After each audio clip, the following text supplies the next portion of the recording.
Anyways, all right, here we go. Welcome to the Macworld Podcast. I'm Roman Loyola. Joining us on the remote is Jason Cross. Hello. In studio with Leif Johnson. Hey. And the most important man in the room, Dan Masuoka, our video producer. Hello, hello. So he's the most important man in the room because he's checking out our Twitter and YouTube feeds for your feedback. So if you have any comments and questions about today's show, please let us know in those two forums. Dan's keeping an eye on those, and he'll chime in when you guys have something to say. So today's show is, we're going to try something a little different today. Yeah, switch it up a little bit. Yeah, we're switching it up a little bit. I'm copying a bit, or I was inspired by a bit done on another podcast by a man named Anthony Fantano. He does a podcast called The Needle Drop. He's a YouTube video guy. He does something, the Needle Drop. He does music reviews and music culture and things like that. Check it out. He has a segment on his YouTube channel called Let's Argue.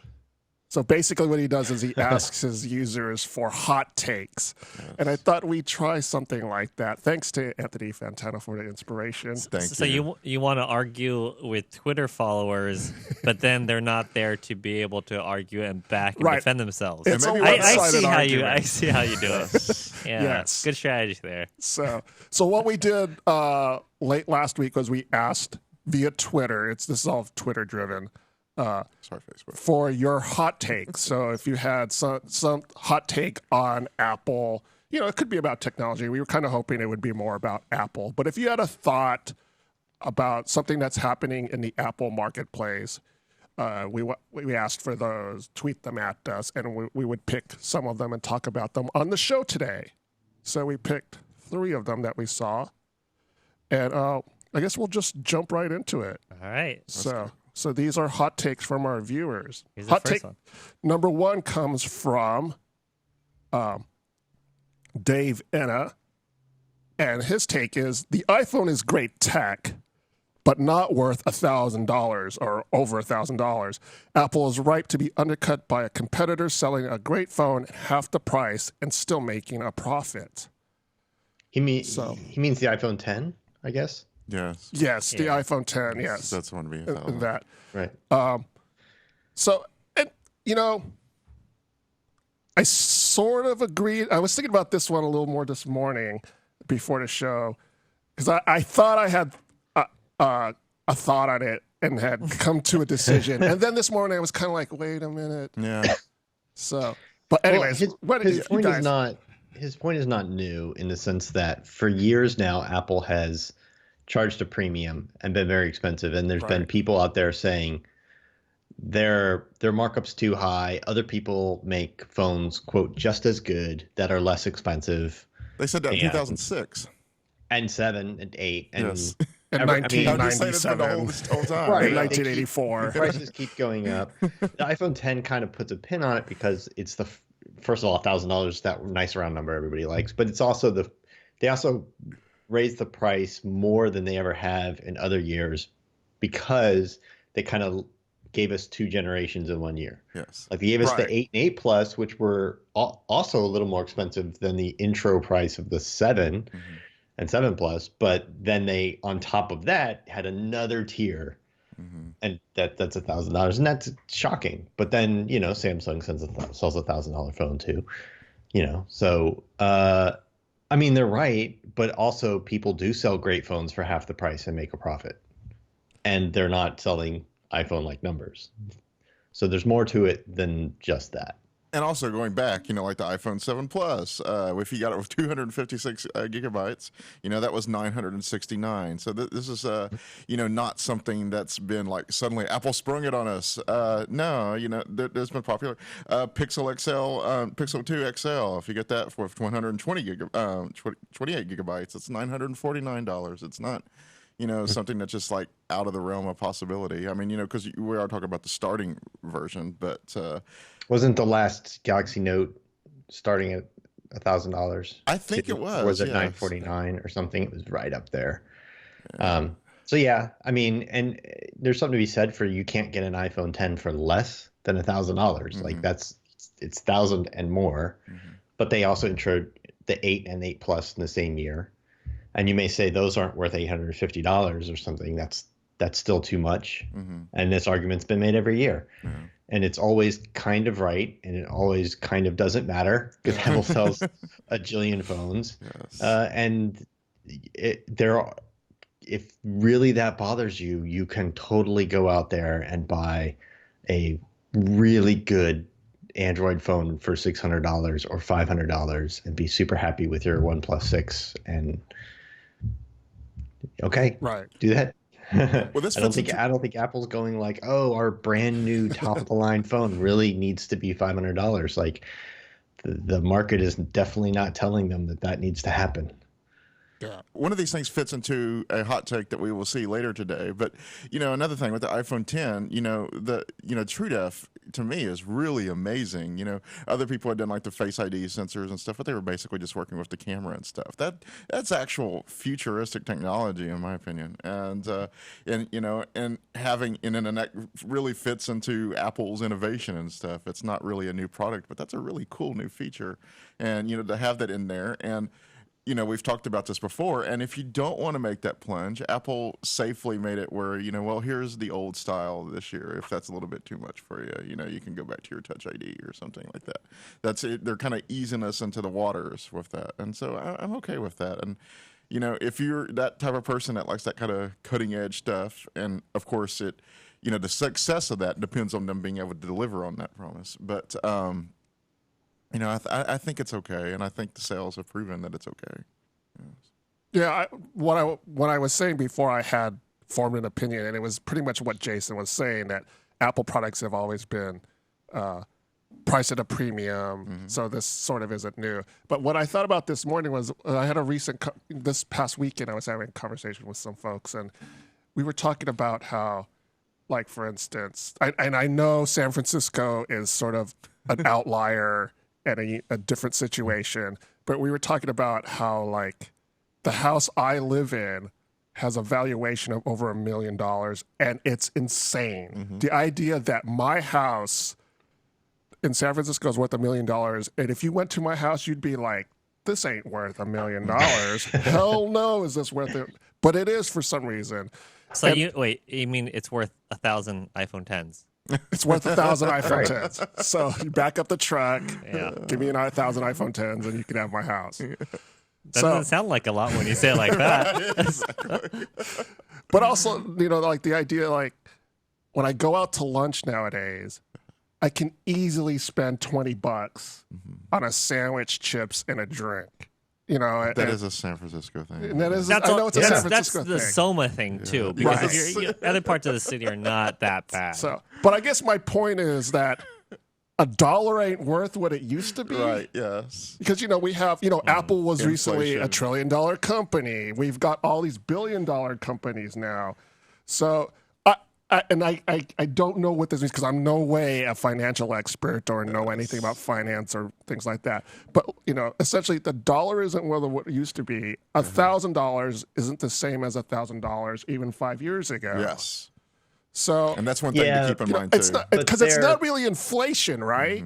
Right. Well, They are going up much faster than inflation is, Yes. or Yeah. I the agree with value that. of $1. But it figures in that is somehow. true. Yes. Yeah.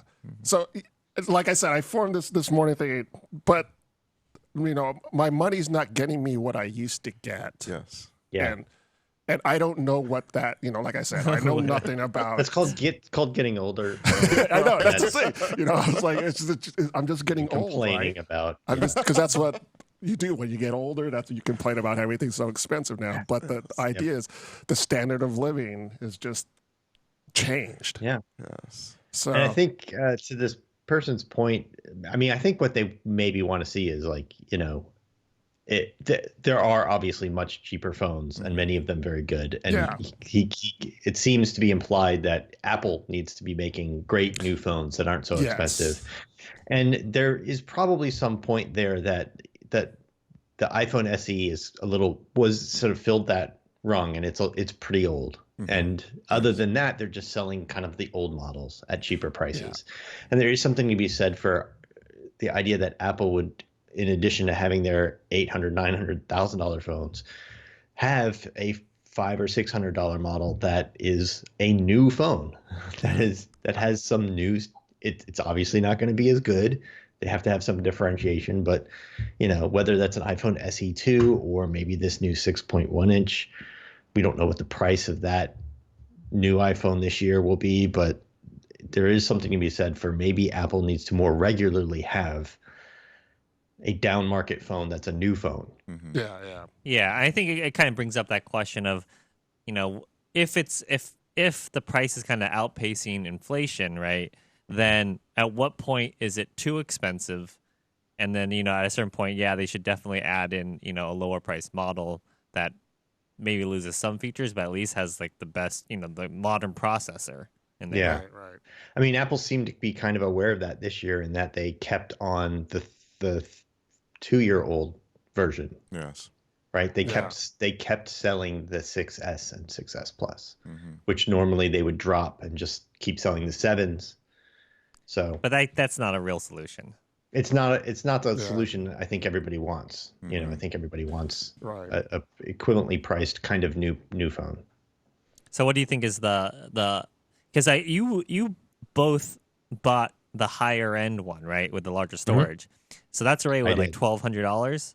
Yeah. Yeah. So what do you think then is like, if 2 years from now, 3 years from now, it's a $1,500 phone, is that too much? It's stepping outside my own skin. That may be too much for me at that point. And Apple will have to start seeing, well, are we pricing ourselves to where people don't upgrade as often?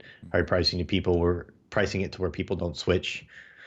They're obviously not having trouble selling iPhones, and the most expensive models are the ones selling the most. Yes. Which is contrary to everybody's assertion that they're too expensive. So the market is telling them it's fine. Right. That's the thing. The market is telling them, you guys are pricing them. Your pricing approach is fine.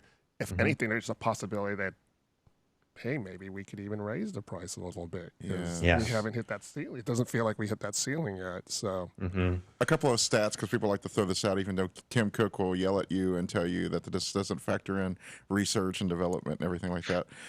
According to IHS Market, it costs $370.25 to make an iPhone 10 with the available products, and the display alone costs $110. That's compared to the 52, but you throw everything else in there. But for context, that gives you an idea. That's BOM cost. That's bill of materials. Exactly. That is not even putting them together or shipping them or anything. So, that's the BOM cost can be a little bit deceiving, but that's just literally the component costs. right. Or even the development cost before the product, making Oh the, yeah, there's creating all the that product too. in the first place. And Yeah. marketing, Yeah. the software costs. Right. You don't pay for iOS, but you get it. Right. All that.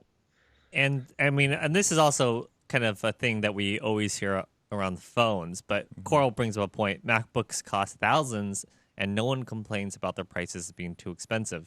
I hear plenty of people. Like, how much do you think like those prices have like gone up over time? With this generation MacBook Pro, maybe because it was accentuated by the issues that it had, it seemed to me that people were complaining more about the price of the new MacBook Pro now recently than in the past. Even though the prices were the same as last year's model, Yeah. there's this perception that similar to what Dave Enna was sort of alluding to in his tweet. Yeah. You're paying a lot, but the innovation doesn't seem to be there anymore. I mean, Yes. I think, know, in that case, part of it was they offered higher upgrades than they have before, Yeah. 4 terabyte drives and 16 gigs of RAM and stuff like that. 32 gigs of RAM, things that you couldn't get before. And those carried, of course, a higher cost. And all the influencers out there, the first people to run out and buy one and get on their YouTube channels went out and bought the $4,000 model. So it seemed like sticker shock, but like you said, the pricing, the actual entry prices were the same as they have been, and what you got for that was more, really, Right. than they have been. People have complained about MacBook prices in the past, and have always said, people, when you look at the Windows world, the laptops people are buying are $500, $600, $700, $800 laptops. What Apple needs to compete in that space, and Apple has steadfastly not ever competed in that space. And they do okay. I mean, they're not even close to getting the market share, that they have on iPhone or something in laptops. How big do you think that price point is? Like, if they had that cheaper one, would they have a much larger, market share of computers?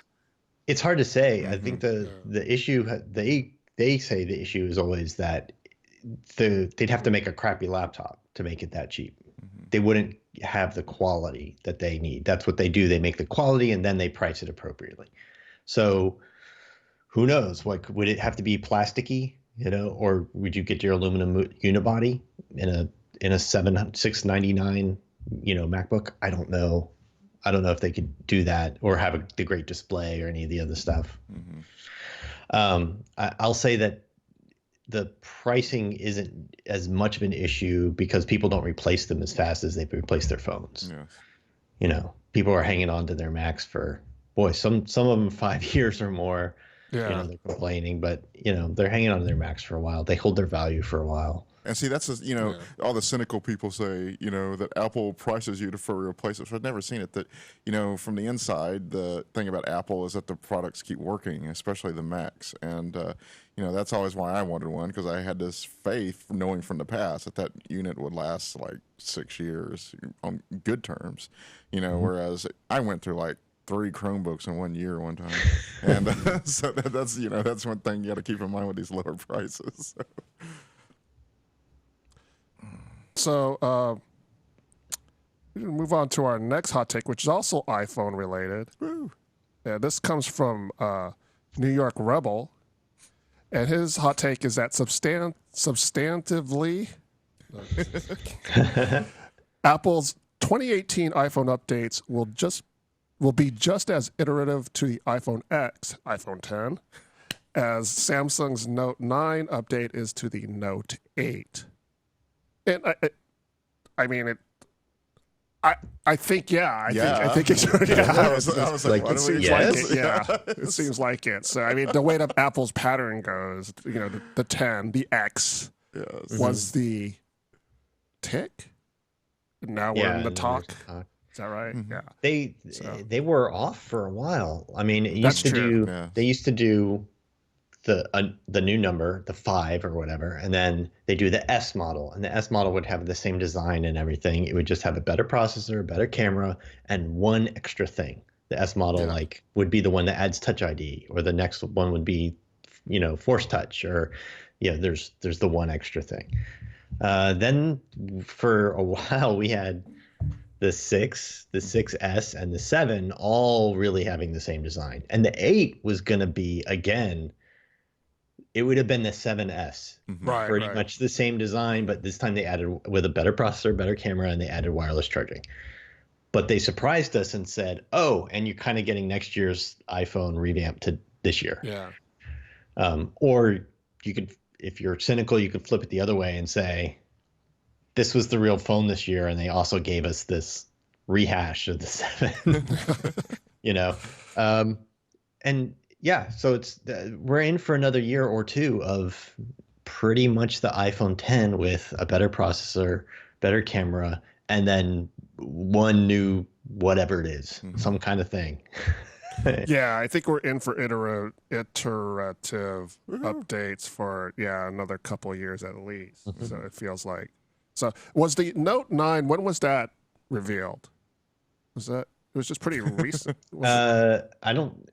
I'm not following enough to know if that has that officially released, or is that about to be revealed? I think that's the one that they're about. That's what I thought. Or they announced it, but it hasn't shipped yet. Something like that.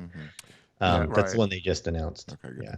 So, It is worth pointing out that Apple makes their own processors, which is always a little bit, and they're super top of the line and always a little bit innovative, as opposed to everybody else going and grabbing a Qualcomm processor, yeah. which makes them all very samey. So speaking of the next iPhone, we posted a poll on Twitter because there was a video that was released by Marcus Brownlee on another YouTuber. He does these really cool videos, tech videos, and promotion for his videos, he tweeted, I forget the actual tweet, but he essentially said that we know everything about the next iPhone except their names. Yeah. So we thought that would be kind of a good way to ask people for a poll, and we asked, how will Apple name the new iPhones? So we got some interesting results out of this poll.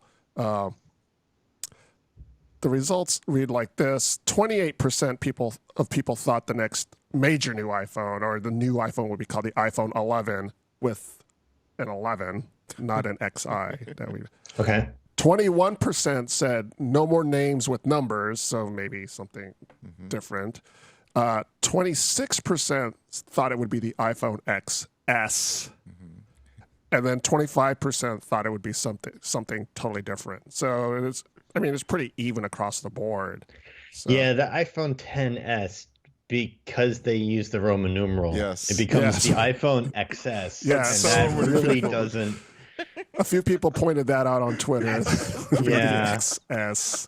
As much as Apple says it's not the iPhone X, it's the iPhone 10, people call it the iPhone I X. just called it the X. Yes. I do it all the When time. you're It's reading, cool that's the way sounding. comes It is out. kind of cool. Yeah. So. And people say Mac OS X. So there's the other one. And see, I've made it. I made that point yesterday that because they have that precedent of Mac OS 10, where it became, just kind of like everything, and people just say Mac OS X these days. I almost have to wonder if they're going to use that as a standard, and they're going to start renaming it. I made the joke that it would be like the iPhone Mojave, but they're not going to go that route. But Jason had a better, idea, and it was one of the ones in the polls. They're just going to be like the the iPhone, and the iPhone Plus and stuff, and they would change it. Yeah, I think they're in a place where it's like hard to keep doing numbers. It's hard to do numbers when it's 12 and 13 and 4, like when you stop just making a new number. So look at iPad, they've already done it. And then Macs, of course, they just have the MacBook Pro. And it's each model's a new model year, but it's always the MacBook Pro. It's not the MacBook Pro 5 or something. And like you said, iPads have done it, and now we're probably looking at iPhones doing it. I just don't know where they go with numbers after this. Well, see, the numbers thing, okay, when I'm writing about these products, especially the MacBooks, really annoys me because, talking about what I'm doing, it's the 15-inch 2017 MacBook Pro with Touch Bar. Good Lord. Yes. And so it gets really complex when you're just, it's supposed to be simple. It's just a MacBook Pro, but no, you got to add all this other stuff to it so you know what I'm talking about. So there's that. Yeah, it annoys me too, and you've got the same. You have a little bit less, but you get that issue with the iPad. Is it the 10.5-inch iPad Pro or the 12.9-inch iPad Pro? All those things. So what are they going to do? They supposedly have 3 phone models coming out this year, plus they still have the iPhone SE, which maybe is getting an update at some point. We keep hearing about maybe an update coming soon. So effectively every year they may have up to 4 phones to name without a number. You have to come up with 4 differentiators. Like you got regular and plus, and then mini, and then SE. Like there's an SE and a mini, maybe. I don't know. Like I don't know what you call these things. Yeah, to your point, Jason. Somebody on Twitter, Leonard Cottrell, responded on Twitter. Now when does it stop? And reference to the numbers, and he is against names like Air and Pro. But realistically, it's getting to that point, and somewhere it ends. 15 years from now, what is it? Like the iPhone 24? I mean, I mean that's the thing about numbers, So what do you think? What would you call? Let's say that let's say that there's a new iPhone SE coming out sometime this year, and then you have the 3 models that have been rumored: the cheap 6.1-inch LCD, cheap in quotes, we just got done talking about cheaper, like 6.1-inch LCD, and then the one that's basically just like this year's iPhone 10, and then the larger one, the 6.5, 6.8, whatever it is, OLED models. What would you call those?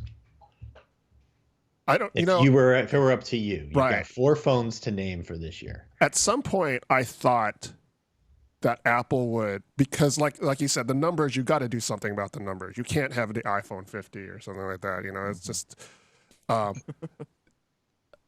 But Apple tends to shy away from, SE is probably as far as they'll go. You know, they tend to shy away from that letter designation kind of thing. I thought at some point that Apple would take the risk and come out with the Apple phone. Now, I don't know what model that would be. It seems to me that would be the top of the line model. Dropping the I, you mean? Yeah. But there's too much invested in that branding, It's right? too You can't iconic. just drop iPhone because that's an iconic name. You can change iBooks to Apple Books, but you can't change the iPhone. I Right. don't think. Yeah. So just like they dropped PowerBook. I don't know. and some I of the disagree others. on that. You don't. You So, don't. You don't. You but think it's Roman, you've got 4 names to come up with. I know, Now, exactly, what will that's- Apple do? What would you What I do, would do. Roman Loyola, if I you think were I in would- charge of Apple naming? So I'd be too afraid to take the risk of going with Apple phone. So I think I would call the top end the iPhone. The big one? Oh, see, that's the thing. I would want to call like the It's big tough. one, like the iPhone XL or something like Yes. that.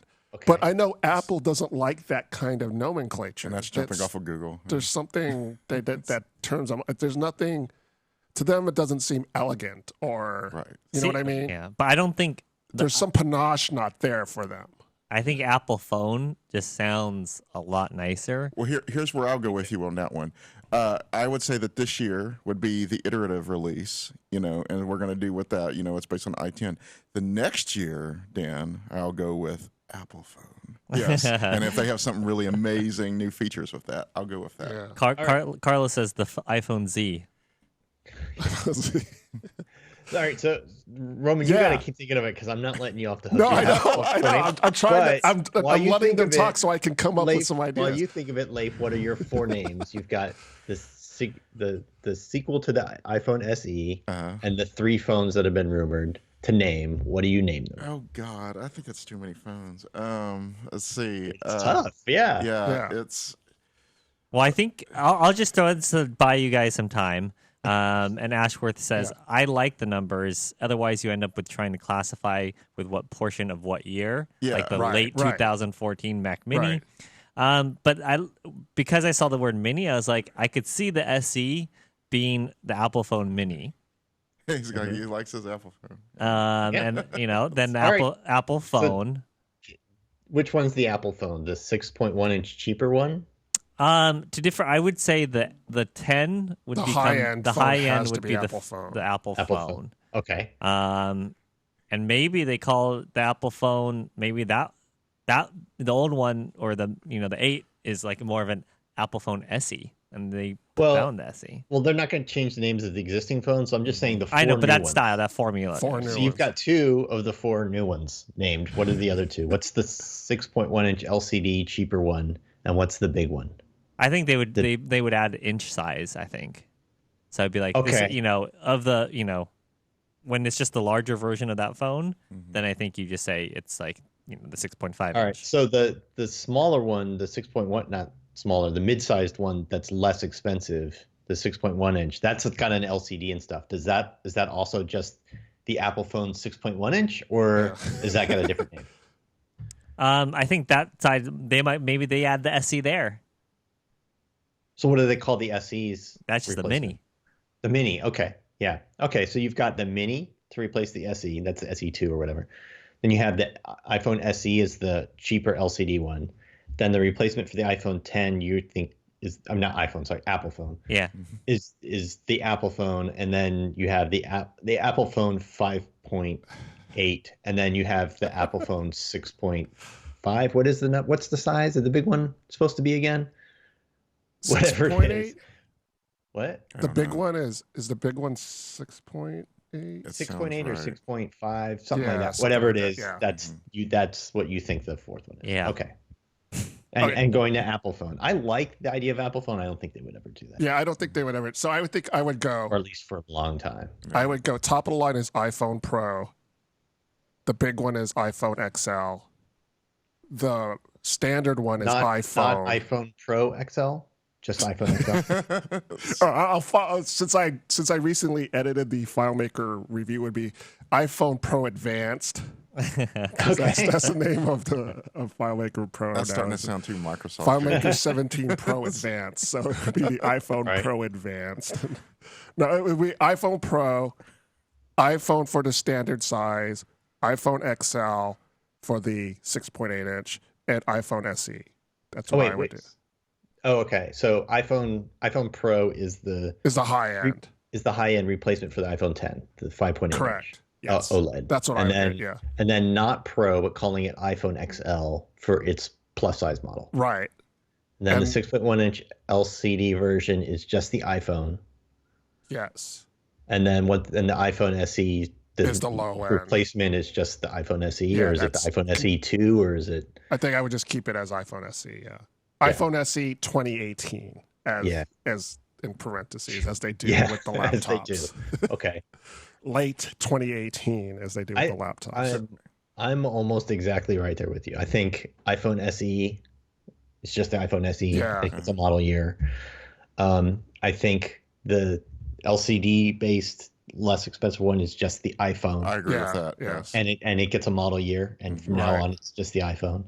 And then there's iPhone Pro. I think like they do MacBook Pro. I think. Right. I mean, and iPad Pro. I think that's very fitting in their line. iPhone Pro, and then I think for the big one, I think they call it the iPhone Pro Plus or the iPhone. Right. Because they stick with the Plus. Right, They've been doing Plus. The first two, I agree with you. I don't know about Pro with a phone. Something about the iPhone seems fun and stuff. And I know they try to say that with the the iPad and everything like. But the iPad has always been more geared as a work device and stuff. Mm-hmm. Whereas the iPhone is they really play up the emojis and selfies and stuff like that.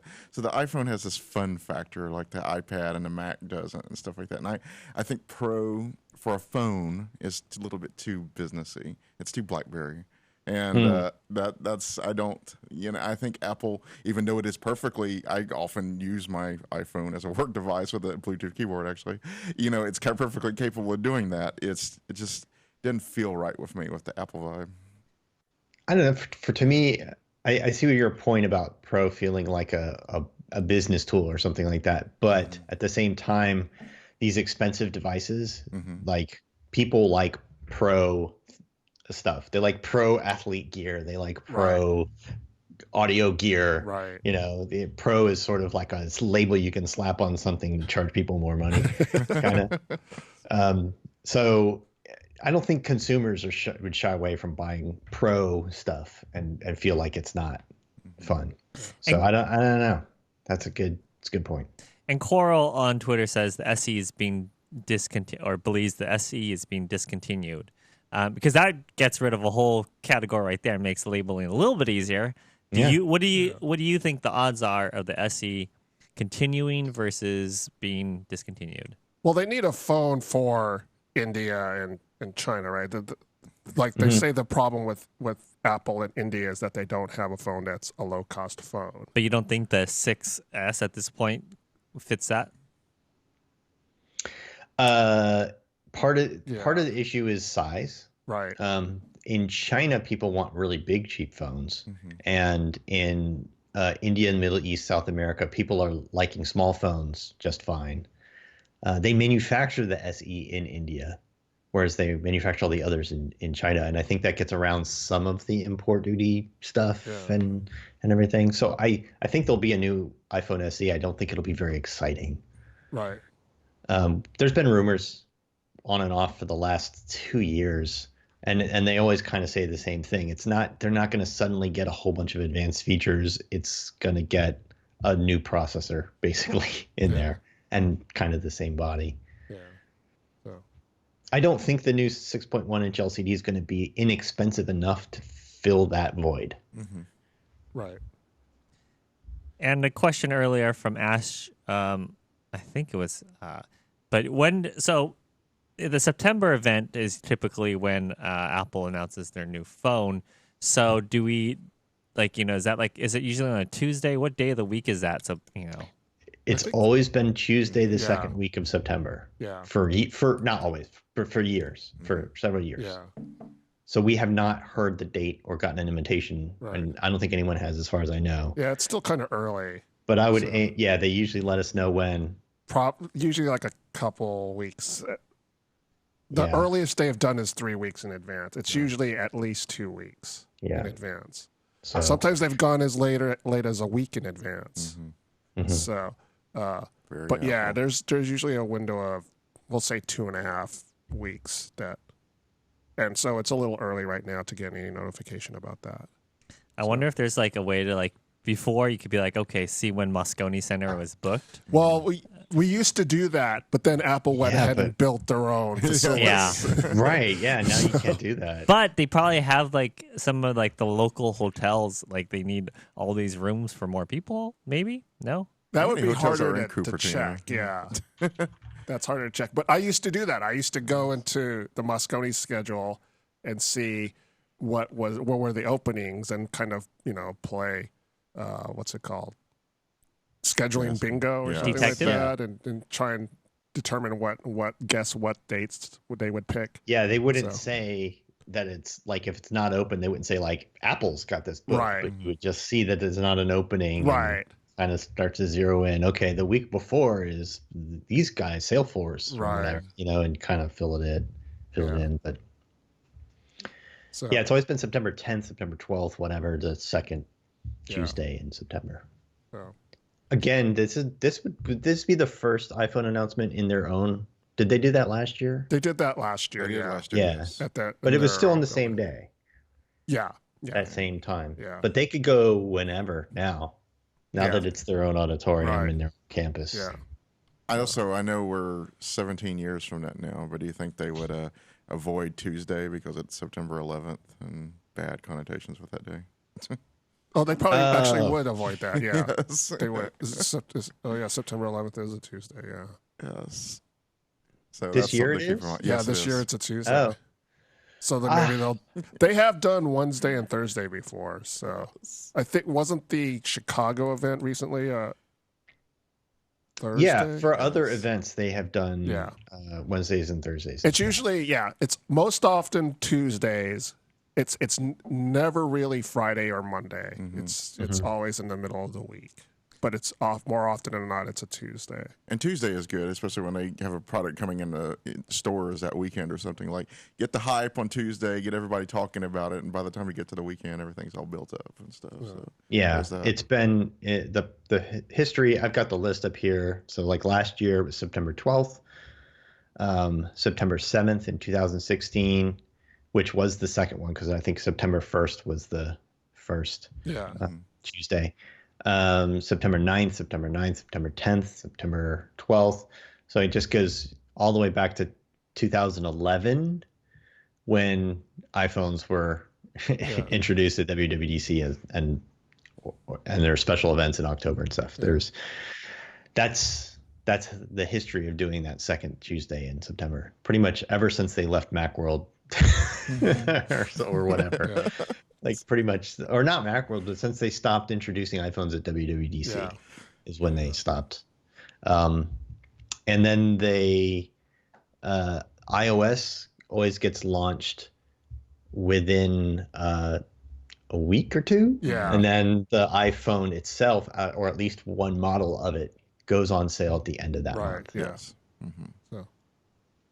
So, speaking of introductions, our next hot take is from Andre Moraes, and his hot take says Apple introduces new technology before customers are ready. It worked fairly well for the removal of disk drives and headphone jack, but with the USB-C only MacBook Pro, I think they went too far. Pros need ports. We don't live in a USB-C world yet. Now, as a whole, I agree with what Andre says here, that specifically for USB-C, I don't want to say they jumped the gun, but this situation's a little different in that USB-A is so widely adopted, it's so widely in use that USB-C in Macs or in PCs or whatever has an uphill battle to go against it. I mean, it's a better technology. Apple always wants you to push you towards the better technology. That's what they always do. But the thing is, there's such wide implementation of the older technology in this case that USB-C adoption, it's going to take a longer time than other examples in the past. Well, and go ahead. They were pretty heavily involved in the development of USB-C and the Type-C and the Type-C connector, and making Thunderbolt use the same connector and so on. So they're invested. But I totally agree with this guy. I mean, it worked okay with the headphone jack. I think a lot of people would argue with you, but that didn't slow down phone sales at all. So, maybe his point's right there, but I agree, at least on the Pro side. I think maybe you need at least one, but I'm okay with them. I've gotten to the point where I've been using a Mac enough and been able to use peripherals and stuff where I actually get annoyed when things only have USB-C, and I realize that's the thing. And these days, when I pick up a USB-A, I look at that thing and I'm like, after using these USB-C stuff for so long, it's like, man, it looks like it's from the 70s or something. And it just looks really Which backwards. way do I put it in, Yes, exactly. And so I've come to really admire USB-C, and I do actually, I think I would almost say that's a case of everybody else getting too comfortable with it, the manufacturers and stuff. And, in order for that to work, and it is more efficient, USB-C, they, have more like third-party peripheral people willing and ready to make that leap. But, a lot of that requires the PC people to, really get on board with it too. So. For consumer stuff, like your MacBook Air, whatever that replacement will be, the MacBook, things like that, as long as they give you at least 2 ports so you can charge it while you plug in something else. Okay. But for pros, I mean, microphones, audio mixing boards, like video editing boards, like so much of what they make uses USB-A connectors. It's not getting updated. There's not a new USB-C version coming soon. They have many, many thousands of dollars invested in this stuff. They don't want to buy a new version that's USB-C. And sometimes they have like a whole production studio stuff set up. They're not going to upend their entire setup just because of a USB connector thing. So now you're in dongle land. And that's not fun for anybody. So I think really on MacBook Pro, they kind of messed up by going all in on USB-C. And I would gladly have given up one of those plugs for at least one. Just one. And personally, I think SD cards, but now even cameras are getting all weird with their own different storage formats. And, Dan could tell you that it's not all SD cards anymore, and it's confusing. Yeah, but I'd be curious to be like, what would be the most popular port? Like, would people want USB Type A? Or would it be an HDMI port? Like, what would be the most desirable, if you had to choose? Gotta be USB-A. I agree. It's a USB-A. Yeah. Especially since it's Thunderbolt. All the USB-C ports are Thunderbolt. If you're plugging in with HDMI to go to a TV or something like that, half the time you're in dongle land anyways. It's a mini. It's the wrong connect. Whatever. I don't think that's nearly as used as USB-A. Well, I in my thinking, if I was to say 3 years from now, if you're still using it, I think you're going to so many things are going to be US Type C that you're going to be like, yeah, I don't even need this Type A anymore. But I still think HDMI, like full on HDMI will still be so common that you'd be like, damn, now I wish I had the HDMI. But today it might be USB Type A. I think you're far more likely in 3 years to have a USB-A. I'm talking about MacBook Pros. And that market, to have a USB-A microphone or audio deck or something like that you still use, than it would be to have an HDMI plug that is the format of HDMI that's 3 years ago. I need HDMI 2.4, like whatever the new standard is. My old MacBook only has HDMI 2.1, and it doesn't do. I think you're still gonna run into that problem. to give you an idea of the uphill battle you face with this, the hubs that you buy for these things, they're almost always, you plug into the USB-C port and then it has USB-A, HDMI, and everything like that. It's so hard to find them that it would have like multiple other USB-C ports. I looked, and especially with pass-through charging, which would be really nice for the MacBook. It's like 2 of them. I mean, it's ridiculous. And so, the fact that so many people are just like, well, let's just stuff this with all these other ports, but let's not give you more USB-C ports, which is really what you want with a 12-inch MacBook. And it gives you an idea that they won't even think that far, like peripheral makers, where they'll give you multiple USB-C ports. It's all just accommodating for everything else. Yeah. And some you get the USB-C port, and it supports USB 3, but it doesn't. So, or now 3.1 or whatever they've changed it to, but it strips the Thunderbolt 3 compatibility out too, which is another gotcha. It's tricky. But on the MacBook, I'm willing to cut him some slack. That's not a pro product. Yeah. I always feel like when you start getting all the freebies, in USB Type-C, that's when like what is common. Like I still have not gotten a press kit that was on a USB-C, thumb drive, or anything else. Yeah. They make them, but if you still go look at Amazon's list of thumb drives, all the top sellers are USB-A. It's not even close. I've gotten a press kit on a USB-C drive. From who? Oh, it was from Apple. Okay, there you go. It'd be funny if they gave you a dongle plus a USB. That would be funny. That'd be useful, actually. That would be useful. useful. The dongle would come handy all the time. That has more value, yeah. So, well, I guess this all takes us to our final take from the Johnny Ive parody, which simply says Apple is doomed. So clearly Apple is doomed. Well, I used to have. They're only worth $1 trillion. They're only, How could they? only $1 trillion. For a long time, I had as my header on my Twitter page. It was actually a photo that Johnny Ive parody posted, where it was the famous Harry S. Truman with the Dewey defeats Truman, but it says Apple is doomed with stuff. And so that was originally from him, and I took it off recently. But that's the tongue-in-cheek bit about that. Yeah. Well, that's the thing. Despite all these things that happen, Apple still manages to become $1 trillion company. Yes. Right? It's just they're doing something right.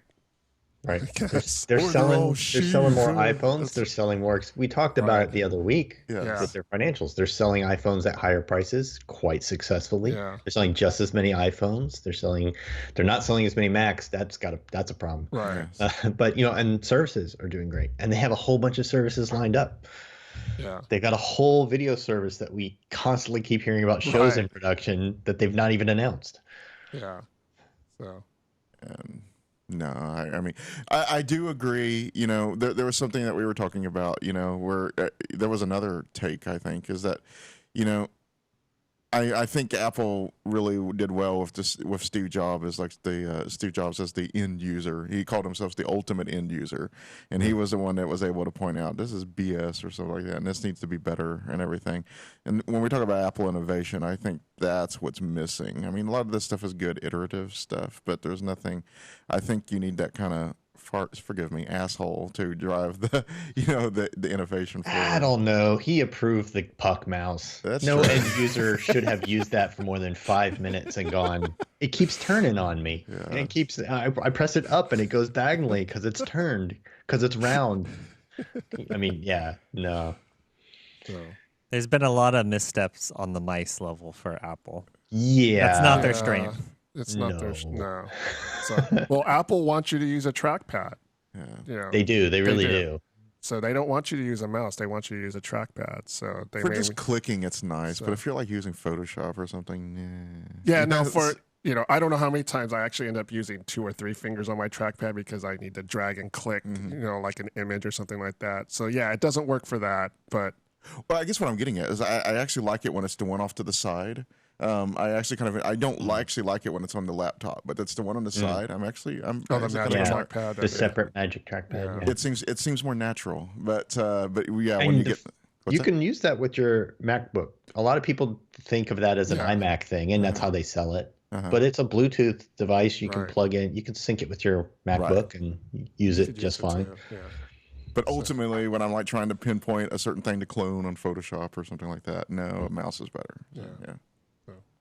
I guess, like that comment could also be like, they may be the most valuable company in the world, but could they be more valuable? Like, if they Yes. did certain things differently, Right. Well, when Apple reached $1 trillion, I mean, there was people were coming out saying, some analysts were coming out and saying, well, what can they do to make 2 trillion? And, and to get to 2 trillion would require Apple to do more innovative things, right? Because Right. Or at least to enter markets they're not in. Yes, Right. or become But the same level of innovation they Right. now. Yeah. The innovation thing's a big argument. Are they innovative? Do they copy people but just do it right? Yeah, Right. whatever. That's like a whole podcast. Right. But if they get into car software, which obviously they're working on, Yeah. and what becomes of that? Right. That could be worth a lot of money to the company, Yeah. Well, I think that just about does it for this week's episode of the Macworld podcast, episode 616. In the Marvel universe, that's the primary Earth, Ooh. Earth 616.